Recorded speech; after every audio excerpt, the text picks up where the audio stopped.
Welcome to the SEO.co Search Engine Optimization Podcast. Digital marketing essentials and next level tactics. From offsite and on-site optimization to persuasive selling and everything in between. You'll learn actionable tips on what it takes to outright and outrank your competition.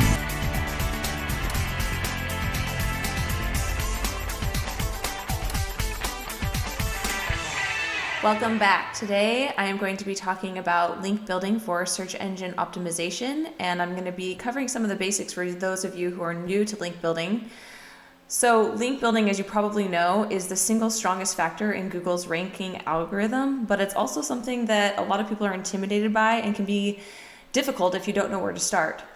We've surveyed about 400 of our white label SEO agency partners, and they voted on what was the most frustrating, difficult link building strategy. And of course, link building is something that was ranked as the number one thing that people have a challenge with. And so I'm going to be going over today just an introduction to link building and going over some things to help make it a little bit more easy to tackle for you. So to begin, link building is a long-term strategy designed to increase traffic to your site while improving your reputation, all through the use of external links pointing back to your domain. All the approaches and tactics I'll be discussing in this episode today have the same fundamental purpose: earning a greater number of powerful links on other sites that point to pages on your site. So let's cover some of the different things that you can do to support your brand. The first is brand and content visibility. So building more links on more prolific sources means you'll increase your brand's visibility. That might not seem like a big deal by itself, but it can culminate into a powerful effect. On one level, you'll improve your content's visibility. By publishing your work on outside sources, you can gain access to wider spreads of more diverse readers, increasing the reach of your material. On another level, your brand name will reach more online users. Even readers who consume content at a glance will start becoming more familiar with your brand in passing, which will lead to more direct traffic and conversations and conversions later on. Another way that link building can expand your brand is by reputation by affiliation. In the early stages of your link building campaign, you'll be working with relatively low-level niche sources. But as you build up, you'll start getting positions on high authority, noteworthy publishers. I'm talking about major household names like Forbes and Huffington Post. You can use these affiliations to promote the notoriety of your own brand, such as by including references to these publishers in trust badges or icons on your website. The goal here is to associate yourself with names that the public already trusts, helping you to establish a reputation with users who may not have ever heard of you before. Think of the immediate trust you could generate by showing off how you've been featured in top-level publishers on your website. Another benefit is referral traffic. One of the biggest benefits of link building is the generation of referral traffic, which refers to any readers who click on your links and get to your site. Your website is where your actual conversions take place. So the more people you have coming to your site, the more direct revenue you're going to receive. Different wording and placement choices can affect your click-through rates, but the biggest factor here is how popular your content is. Getting featured on a publisher with millions of hits per day can wind up funneling hundreds or even thousands of new users to your site, all from a single piece of content. Over time, you'll be able to learn what types of pieces generate the most referral traffic and which publishers generate the highest return for your efforts, giving you the opportunity to improve your results over time. Another way that your brand can be affected by link building is search engine optimization. Link building as a strategy first emerged as a means of increasing your ranks and visibility in search engines. To put it simply, Google takes two main things into account when pulling in pages for its search engine results pages: the relevance of a page to the query and the authority of that page. It measures authority based on the types of sites linking to that page, as well as to the entire domain. So as a general rule, the more links you have pointing to you, provided those links are valuable, the higher your pages are going to rank. Higher ranks means more traffic from search engines, which means more opportunities for conversion. And you can even control which pages you want to rank higher by the type of links you build. A good linking building campaign can easily multiply your organic search traffic many times over. All right, the other thing I want to talk about was ongoing return. Another major advantage of link building is its power to generate ongoing returns. When you build links, they're almost always permanent. Yes, a publisher can choose to remove your link eventually, and your offsite content will usually generate a decreasing amount of attention over time, but the authority you build from those inbound links is cumulative, and you'll indefinitely get trickles of referral traffic from even your oldest posts. This gives link building the power to generate compounding returns, multiplying your return on investment the longer you pursue the strategy. This means you'll see less of a return early on, but after a few months of consistent commitment, you'll start seeing better and better returns. So we can all agree that link building is going to benefit your brand. But how do you go about starting link building? The phrase link building was actually coined in reference to an archaic strategy of stuffing links everywhere you could online. But modern link building takes place in two main theaters or approaches: link attraction and manual link building. Link attraction, often referred to as link earning, is exactly what it sounds like. In this strategy, you'll be developing pieces of content for your link building campaign that you'll publish directly on your own website. The goal is to entice people to link to them based on their innate quality or like linkability. This is advantageous because it circumvents the possibility of a penguin-based penalty.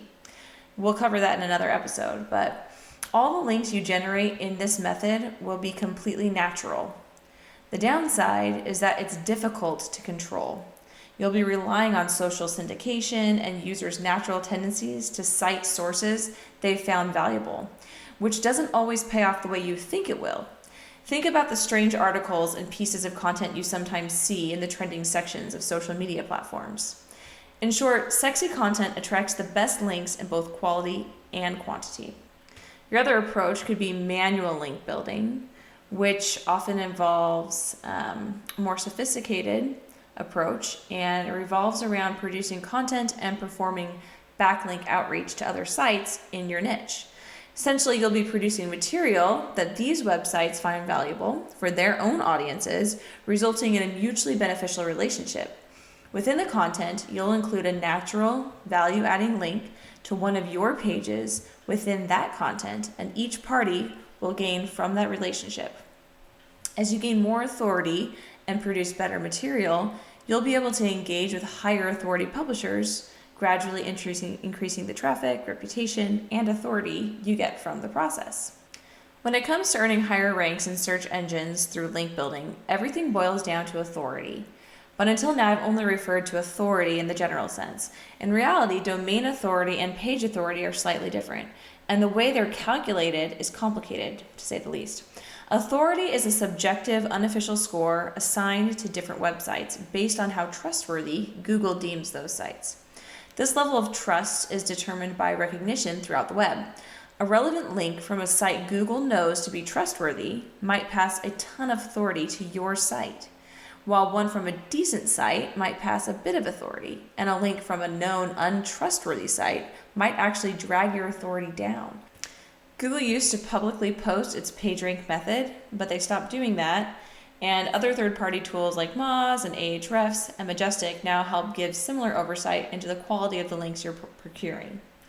Whenever you link to a specific page of your site, that link increases that page's page authority, which increases its likelihood of ranking in search results. However, you'll also be increasing your overall domain authority, which applies site-wide. Also, another thing to note is that authority is probably only passed if the link is a do follow, which means it's not a no follow link. Most links are do follow by default, which means that search engines will actively view them and consider them as authority passers. Some publishers, however, mark links with a no follow tag, which essentially hides them from Google's view. No follow links can still be valuable, They'll increase your brand visibility and they'll pass referral traffic your way, but they probably won't pass any authority to increase your search ranks. Using the nofollow tag helps publishers remain in good standing with Google. If you have too many authority passing links to the same source or in the wrong context, it can be a red flag and can actually be detrimental. So let's talk about the key principles for success.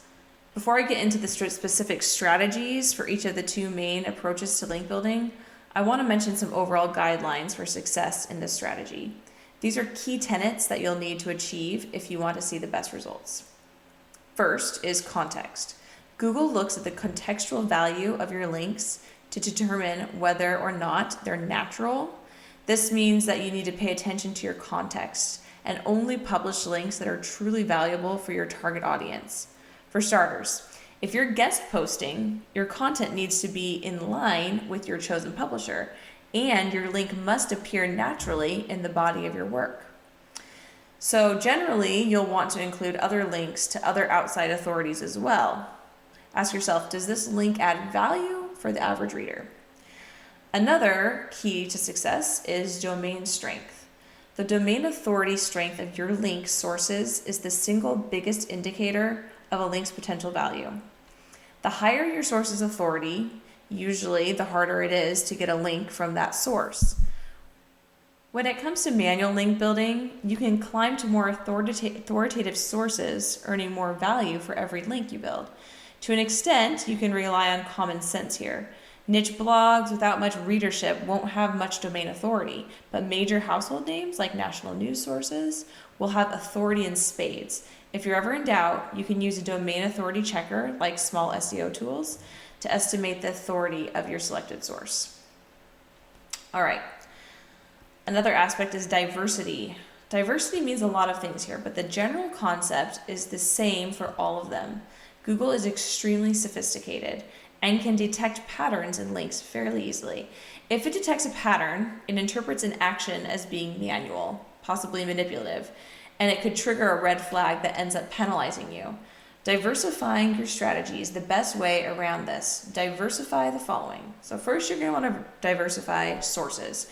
If you build too many links on a single site, it will start to look shady and you'll earn less authority over time. Attracting links naturally can help you mitigate this risk, but you can also simply choose new publishers in your manual link building efforts. Another thing you need to diversify is your linked pages. Linking to the same page, especially in a home page or another anchor page over and over, will be a red flag as well. And another is nofollow versus do follow links. Don't be afraid to build nofollow links. And even unlinked brand mentions as substitutes and complements for your ordinary link building efforts. Normal link profiles always include nofollow links. The last general principle I have to tell you about link building is the importance of scale. When you first start out, you'll be relegated to leveraging low authority sources. This isn't a bad deal at first, as your own domain authority will probably be low, and even low authority sources can give you significant results. However, as you spend more time, you'll find your results plateauing. Even new sources in the same authority tier won't do much to elevate your site's authority. Instead, you need to seek a bigger and better source. This is difficult, as each rung in the ladder will prove to be its own obstacle. But if you want to improve your results, you have to continue moving up. Hope this information was helpful for you today, and we'll continue to expound on each of these principles in future episodes. Thank you for joining us on the SEO.co podcast. We appreciate your time. Be sure to rate, review, and subscribe to the show, and visit SEO.co for more resources based on today's topic, as well as access to more podcast episodes to help you improve your site's long-term SEO success.